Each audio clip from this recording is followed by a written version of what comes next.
Alors Jeanne, c'est l'arrière-grand-mère de Mireille, Ouais. qui est à l'origine du lieu, qui était une paysanne, veuve, très tôt, et qui a élevé ses enfants sur la ferme, enfin sur le lieu dit ici. Puis le puits, parce qu'il y a un puits à l'intérieur de l'auberge et un puits près de nos chambres d'hôtes. Et c'était une façon de rendre hommage à Jeanne Et à nos et au grand-père aussi. aux ancêtres, ouais. Alors on a 6 gîtes, gîtes et studios, et une maison, la maison naturelle, qui est en chambre d'hôte. Donc une chambre PMR, une chambre double et une chambre familiale. Ça peut aussi être transformé en gîte pour 8 personnes suivant la demande. Et après, on a donc la grande maison de Léontine qui va jusqu'à 12 personnes.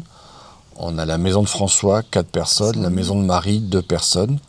La maison de Jean-Marie pour 5 à 6 et qui est labellisée Tourisme Handicap, accès PMR, comme la chambre de Rosalie en chambre d'hôte. C'est ça. Et après, on a 2 studios d'une 50aine de mètres carrés pour 2 à 4 personnes aussi.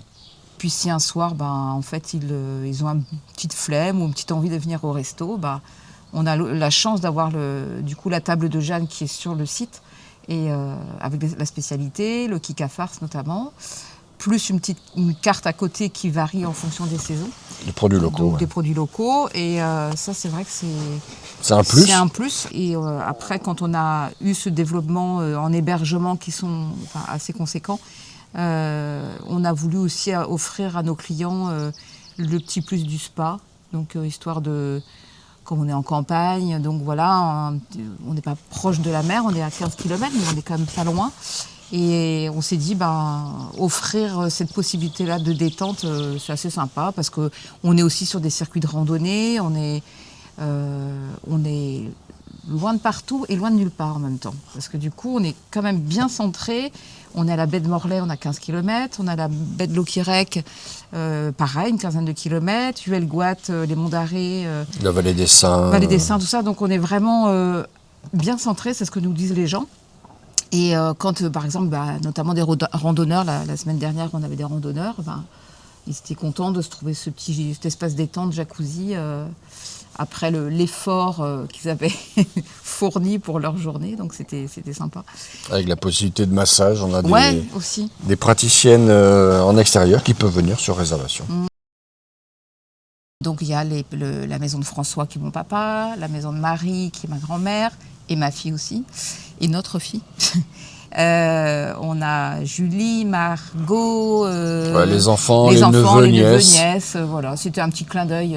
Comme c'est familial, on a voulu du coup faire une continuité qui était un petit peu logique. Tout, il y a tout. Comme disait Mireille, tout est tout prêt. La côte de Granit Rose, un incontournable. La baie de Morlaix qui est pour moi la plus belle baie du monde. Avec le château du Taureau, avec l'île Louette, qui est un gîte qui se loue aussi d'avril à septembre.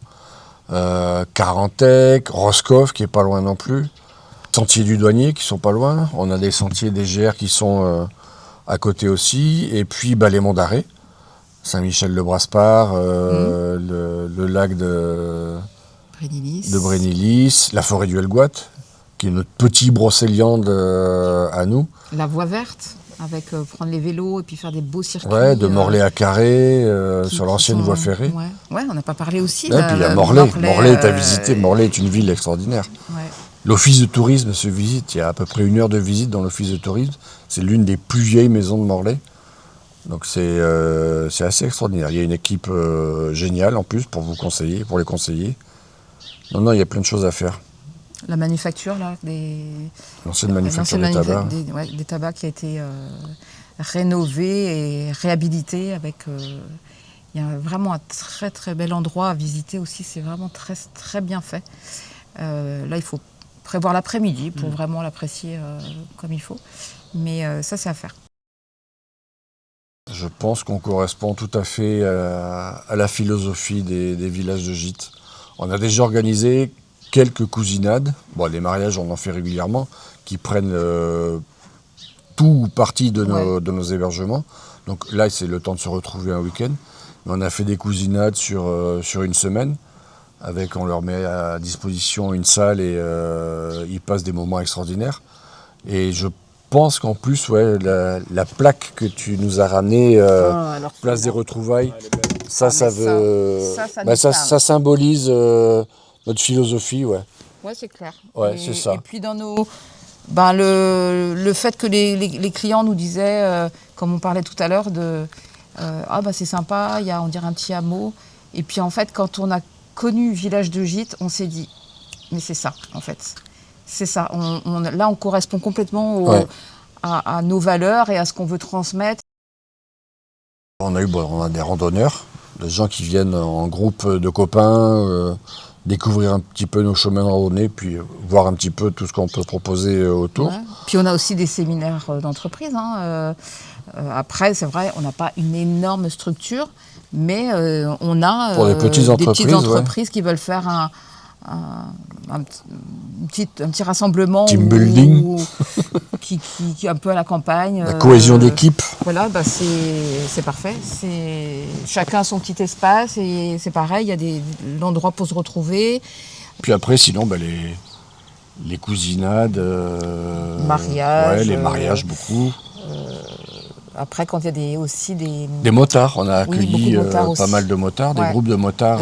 Parce qu'on a la chance d'avoir l'espace aussi pour les motos, parce que c'est pas rien. Toute manifestation en groupe, en fait, dès l'instant au niveau du nom, ça correspond, bah voilà, c'est parfait, quoi. Parce qu'on a toujours été comme ça. On n'a jamais été dans les cases. On rentre pas dans les cases. À chaque fois qu'on veut faire quelque chose, on dit ouais, Puy-de-Jeanne, vous êtes hors norme, vous correspondez à rien. Et c'est un petit peu ce qui nous différencie des autres.